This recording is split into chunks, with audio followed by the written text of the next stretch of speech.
No Nose Knows. Written by Irrespective. Chapter 30. Understanding, Part 2. I think this calls for a reward. Saucy continued with a sultry look. Bean's eyes shrank to pinpricks. What? A reward? She offered in a soft and seductive tone. Well, he stammered. Oh, don't worry. I'll be gentle. Bean started to go white, and when he spoke, his voice was just above a whisper. Gentle? Yes. She nipped his ear, brought her body close to his, and rubbed her neck sensually against his. It was electric, and Bean really thought he might pass out from joy. How much further do I need to take this? She cooed. I didn't take you for a voyeur. Voyeur? What? He asked, but then he noticed that Discord in the stained glass had just folded his arms tightly and pouted. Oh, phoo. The Draconicus grumbled before pulling himself out of the glass and taking solid form before them. I thought it was an odd tonal shift from you. I should have known. Any particular reason you are spying on us? Spying? Discord scoffed. Really, Sally, I could care any less about all that mushy stuff. I stopped by so I could hear you say it. Say what? That I did a good job, he smugly said. Come on, admit it. Discord, you did a good job. Now, I know you're not used to saying that. Wait, what? Discord looked at her with a bit of confusion. You just agreed with me without any argument. No conditional hedging. Not even any whining or pouting. You even sound happy. He folded his arms and leaned across the bushy hedge that stretched across the corridor. You take all the fun out of it. I don't need to argue with you, Dusty said with a smile. You did a good job, and thank you. Your advice to my dear Bean was thoughtful, accurate, and wise, and I do greatly appreciate your willingness to help keep an eye on this Starlight glimmer. You proved to be a good friend to Bean when he needed you most, and for that you have my most sincere thanks and my deepest gratitude. Oh, Discord replied, and he tapped his chin and thought. There's something ponies say at this point. What was it? Something that means thanks for the thanks? I know it. It starts with a W, I think. Welcome? Bean offered.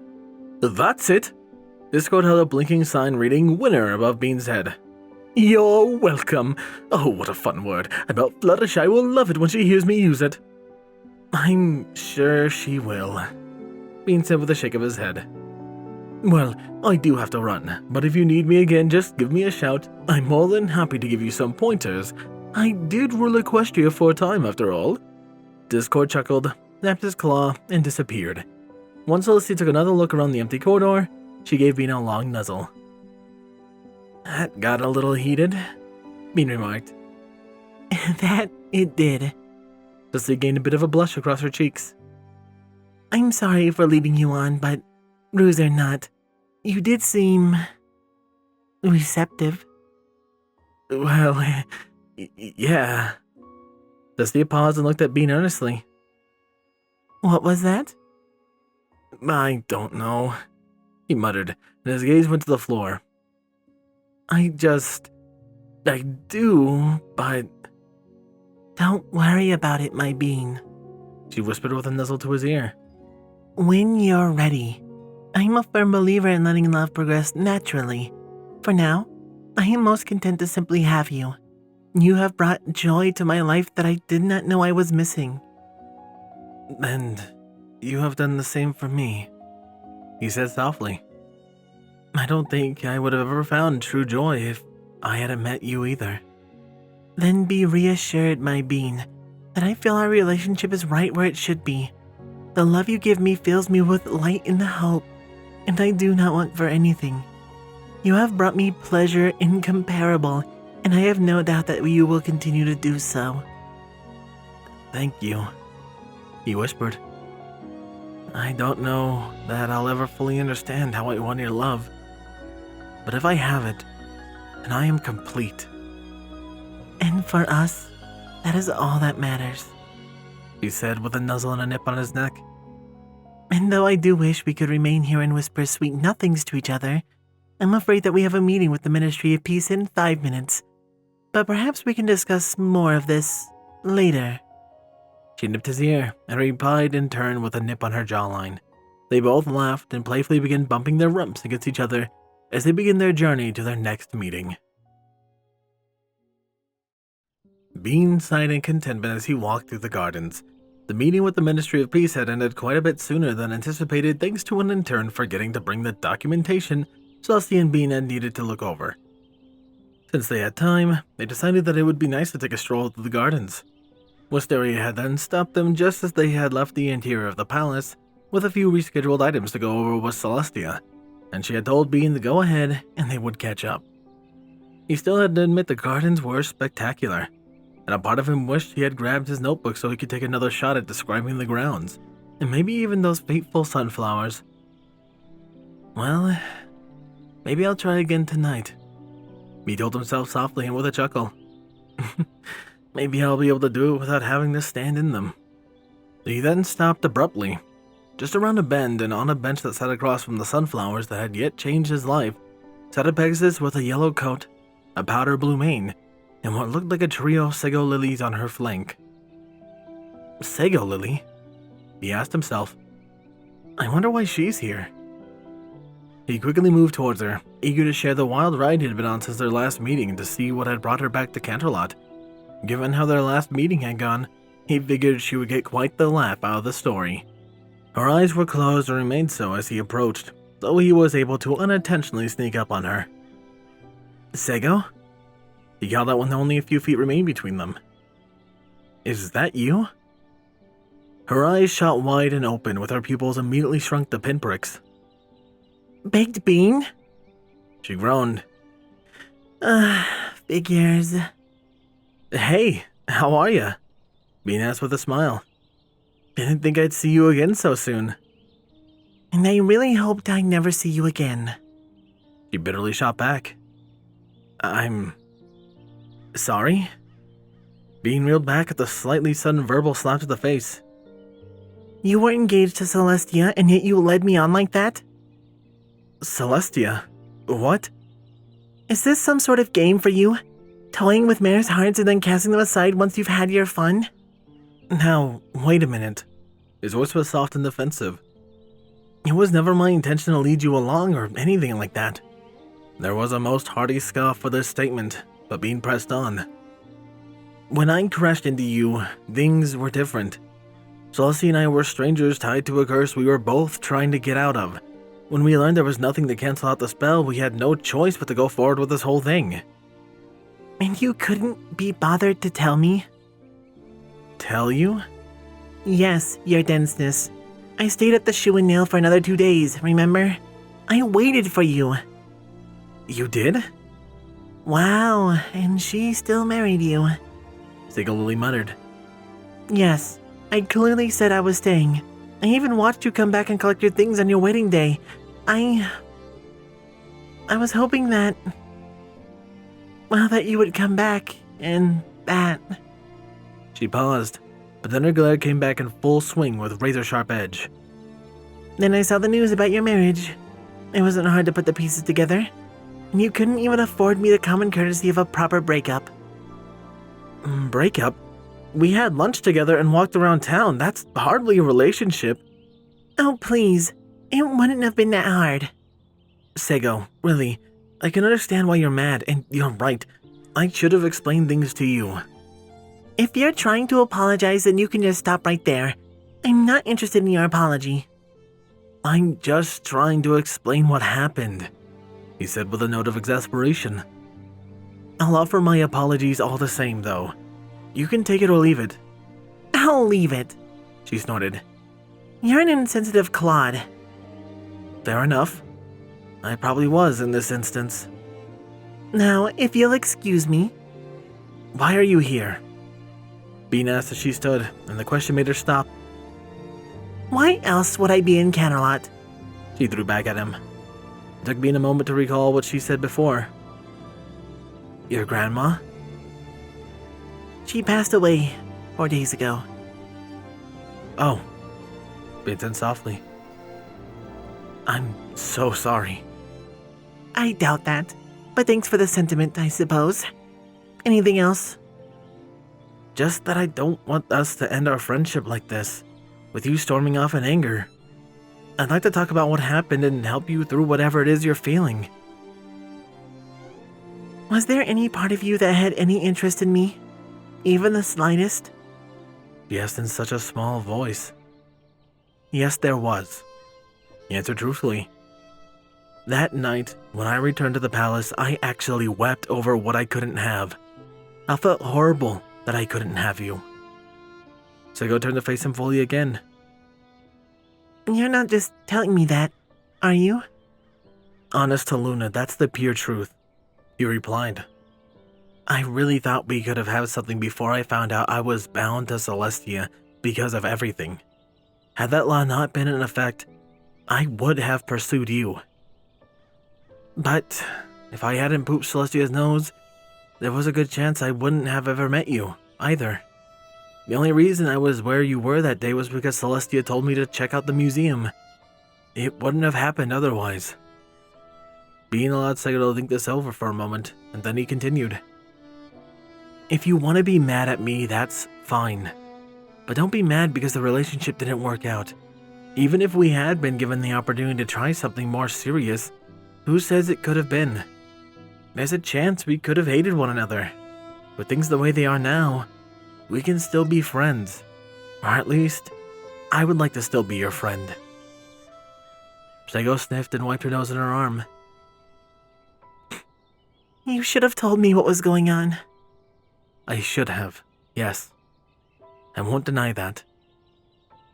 You shouldn't have led me on. I'm still not quite sure how I did. I was being a friend.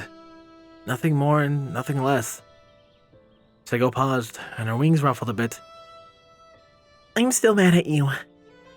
You can be mad for as long as you like, but at least understand that whatever harm I inflicted wasn't intentional. Sego's gaze turned to her hooves. I suppose I might have put more into what was between us than I should have. You were just the first stallion who ever treated me kindly. Most just think of me as some kind of... well... Then they are dead wrong, Bean offered. You are more than whatever they thought, and eventually you will find the one meant for you. One of the greatest things I've learned from this whole mess is that the future might not be what you thought it would be, but there's a chance that it can be something even better if you let it. If destiny has it out for me, then I'm sure there's something for you too. I don't know if I can believe that. I think you'll be surprised, he offered. I know I was. Sego didn't say anything back. Bean let a mental sigh go across his mind, and then he decided to have this end one way or another. I can introduce you to Celestia, if you'd like. I know she'd like to meet you. Bean smiled in happiness when Sego looked back at him with a small grin. You could? I've always wanted to meet her. I can. I do have an in with her now, after all. That was lame. He replied with a small laugh. Will it be awkward for you? No. Just so he knows all the details of what happened that day. We've made our peace with it. Maybe now you can be at peace with what happened too. I hope so. And I hope what you said is true. I just want to be happy, you know? We all do. The only problem is sometimes happiness isn't where we think it'll be, and we have to look for it a little bit. And sometimes it comes up and smacks you in the face like a wet jellyfish. Sometimes, yes, he chuckled. Thanks, he offered. That's what friends are for. He smiled and they shared a hoof bump. Bean? Lucy's voice called out. Who's this? Bean smiled deeper as Sego Lily bowed before her princess. My dear, this is Sego Lily. She's been dying to meet you. Lucy offered a warm smile as Sego straightened. You have? Well, I hate to keep you waiting. It is a pleasure to meet you too.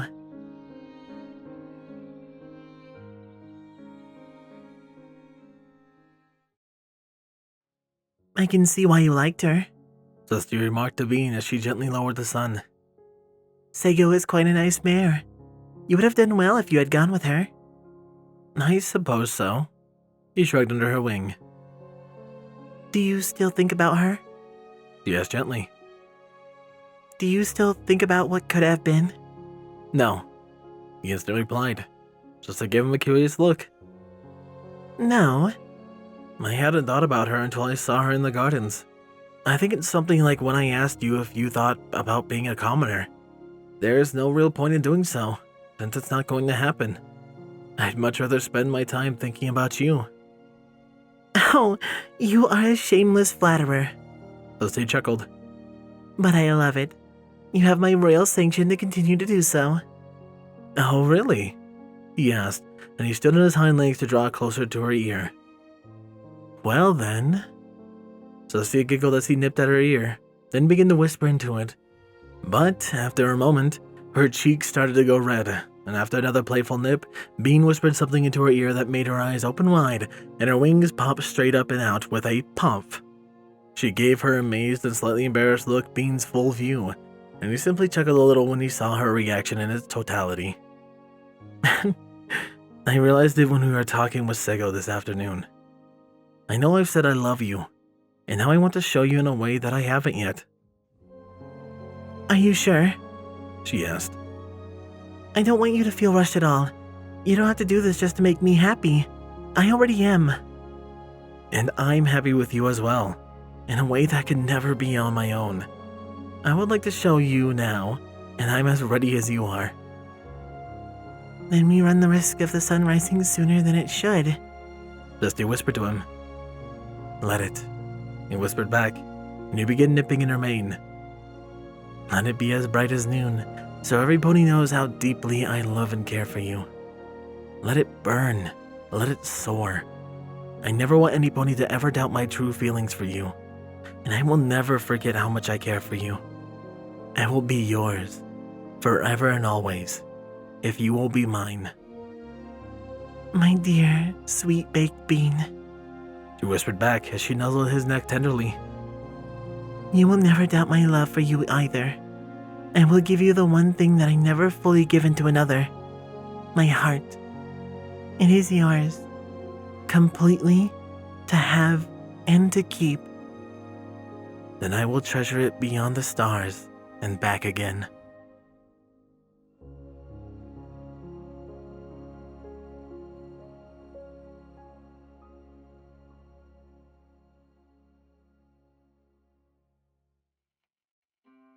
What an absolutely adorable chapter. And there is only one more left, guys. One more left until Nose is finally complete. And I think I'll also do that tomorrow. I don't know. That's going to be the next upload, probably. That way we can get that out of the way. And I can have finally completed a longer series. Gosh, we've come a long way. I always hate listening to the chapter 1 of this series, because that's when I was a lot more newer.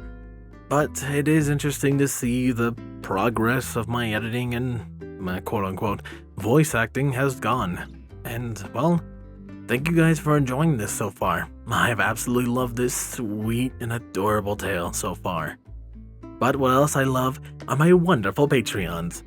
Thank you, Chase LeMaster, Jason, Squall, Windfeather, Lunar Gaze, 8th Day of Night, Starlight Blaze, Hyperlink, Nightingale, Rainflicker, Redeemer of Dark, and Dreamless Portal.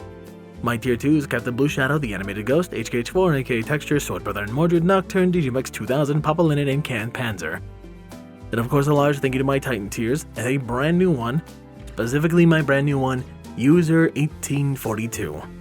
Thank you so much, and it's crazy the fact that I've had 4 people give me about $100, at least, for a certain fix. And of course Silent Titan, who's been amazing, and is my first ever large supporter. Every single one of you are far too kind, and I appreciate your guys' support so much. That aside, however, this has been Firehearth. Have a wonderful day.